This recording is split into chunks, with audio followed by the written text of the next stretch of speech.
Hi, everybody. It's Becky here again for another Mommy Moment BookTuber version. And I'm just almost finished reading this book that I was talking about last time, God and the Transgender Debate. What does the Bible actually say about gender identity? And it's been really interesting, and I'm going to finish it tonight because I have to send it back to the person who lent it to me, who's flying back to the United States in 2 days. So I got to get it back to her. But I just wanted to give a quick review, even though I haven't finished it yet. But I think it's really well written, and it's really interesting. It does talk a little bit about like God and Genesis 1 to 3, with how He made males and females and all that stuff. Things I've heard tons of times before, but just in the context of what it means to be transgendered. And the person writing this is not transgendered.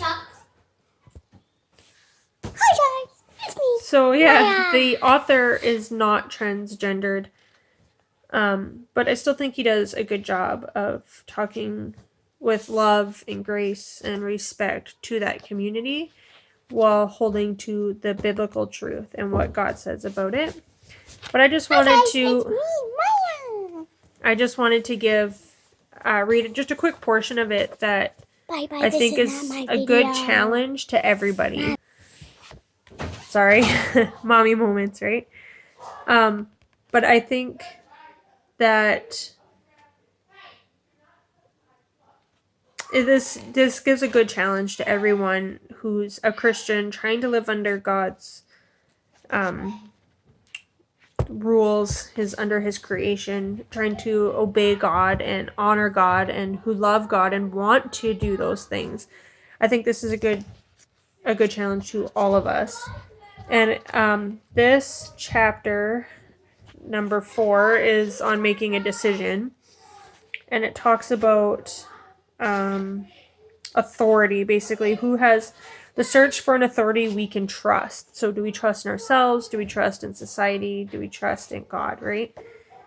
And it talks about like the fact that there is a creator, and that we have been created and we're in creation, and therefore God would have the better authority even over ourselves. So hold on, we're visiting family, and so there's like 6 children in the house, 3 teenagers, 3 of my kids. Well, it's a little bit noisy out there. So it talks about, this is why Christians hold views or believe things that go against what may come to us naturally or instinctively. Christians have found a better source for authority, knowledge, and trust than our own reason or feelings, for our own traditions or assumptions. Because that's the way I've always thought, or that's the way we've always thought, or it's just wrong, isn't it? Or no better answers than because that's the way I feel, or how can something that feels so right be wrong? It's crucial, especially when self and scripture disagree, to know why we are thinking and deciding what we are deciding. Or to put it in a different way, it's crucial to know that our source of authority, knowledge, and trust is for that decision or opinion. What our source of authority is for that decision or opinion. This holds for all issues, particularly those that are most controversial, including issues of sexual morality and the debate about transgender identity. The Christian answer is to locate authority, knowledge, and trust where it can find a firm, stable, fulfilling foundation in the crucified Creator. He may not always agree with our feelings or our reason, but he can be trusted, and he knows what he's talking about, and he has the right to tell us how to live. His words are good to listen to and to obey. So that was chapter 4, pages 45 on to 46. So I think it's really interesting because it's talking about following our own feelings, like I feel like this is a good thing to do, or just take my glasses off and get rid of the reflection. Just, yeah, like I'm doing this because it feels good. But if we always lived by our feelings, nothing would ever get done. Like my laundry pile would never be folded and put away because I don't feel like doing it.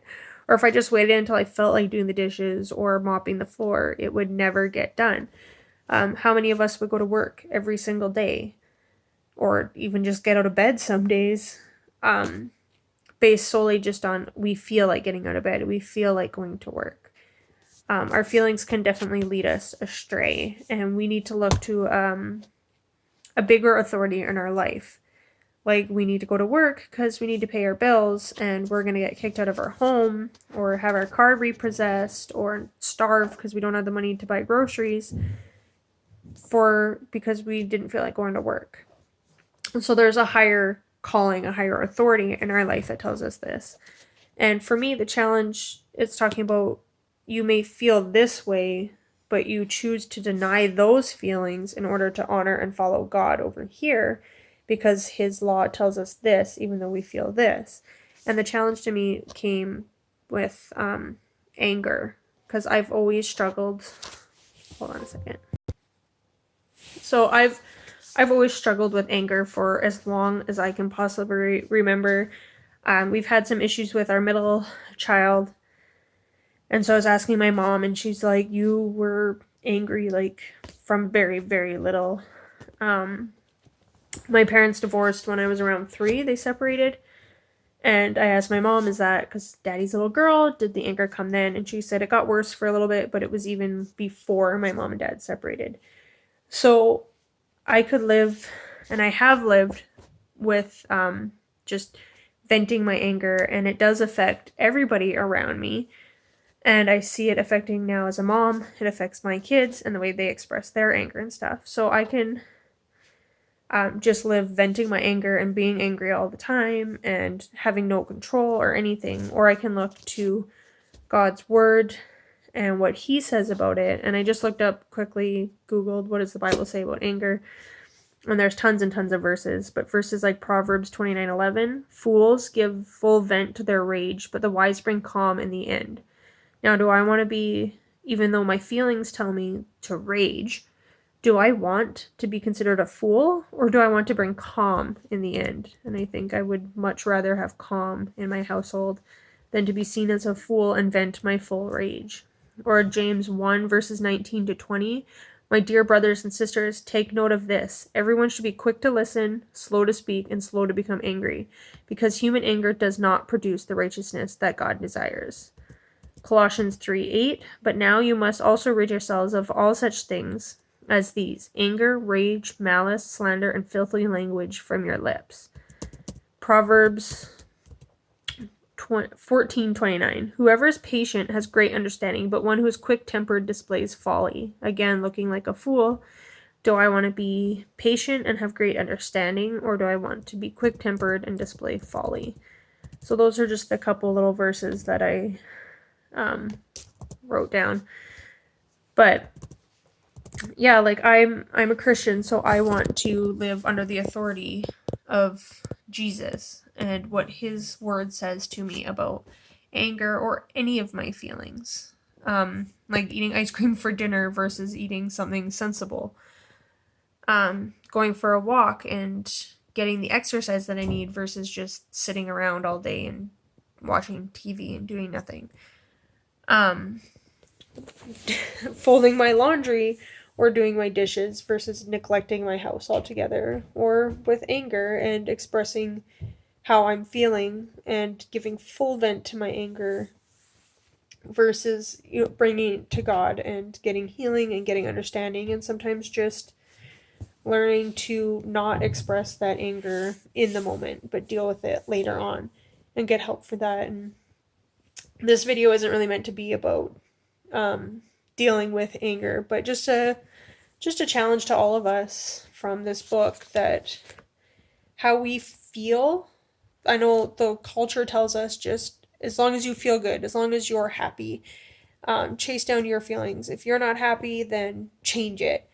And to a point, there are things that I would agree with. Like if you're in a job that's miserable and soul sucking and stuff like that, don't just quit it, but find another job that's gonna bring you joy and happiness and stuff in the end. Like, you don't want a soul-sucking job, obviously. But if we just always chase our happiness, in the end, it's not a good thing. And just our pleasure all the time. Like, I'm a mom, and Sometimes I have to tell my kids, no, you can't eat that cookie before dinner because I know what's better for them. Will the cookie make them happy? Yes. But could it ruin their appetite and then they're learning to eat just, their body is just craving sugar and they're not learning to eat the healthy food that they need? Yes. So sometimes I have to say no to things that they want that will make them happy, even though it'll make them happy. I still have to say no to for their betterment, for their health, for what's good for them in the long run. And it's like that with God. I think we see it as, we don't picture God as a parent the same way that we parent, and we just think like he's taking things away or he's saying no because he's mean. Well, my kids think I'm mean too, but I'm a good parent and God is a good parent as well. And so the challenge is just not to live by our feelings constantly and allow our feelings to rule us and just to be chasing happiness and to just kind of mow everyone down in our path and our pursuit of happiness. So, yeah. This book so far has been really good, and I think if you are someone struggling with gender dysphoria, considering becoming transgender, or he kind of puts in quotes like non-gendered, not identifying as male or female, but it doesn't really address that so much. But I think this is a really good book. If you're a church leader, definitely pick up this book. Even if you're like Sunday school, even young kids nowadays, it's something that's coming up even younger and younger. But definitely if you're a youth leader, picking up this book, a parent who is dealing, maybe your kids have come to you and said maybe they have feelings of transgendered sexual identity confusion, things like that. This is a good resource. Or maybe like a niece or nephew or something, you're the aunt or the uncle or whatever, this is a good one to read. Or even just someone like me who hasn't really encountered this in my life yet. Just for when I do, then I have this resource and I can listen, or I can read it and go back to it and just know how to love on these people and to share God's love. And yeah, I don't know what else to say about it, but it's been really good. I love the actual just physical book. It's very soft. It's pretty. I like the colors. There's pink, blue, and gold, like the little dots here. And I really like the G, the male-female symbol that they did with the G, I like. And yeah, I just really like it. I'm on the last, there's this last chapter that is tough questions, so he's kind of very quickly dealing with questions that weren't addressed in other chapters, and then there's kind of like one last chapter after that. But I would definitely recommend this for people in the church or in the transgender community who want to understand where those in the church are coming from, or that might be Christian, because I believe you can be a Christian and also have struggles with your gender and your identity. So anyways, thank you for listening. I know this is another long video. But yeah, thanks for listening. God bless, and I'll see you next time. Bye. Subscribe, mommy. Said subscribe. Thumbs up.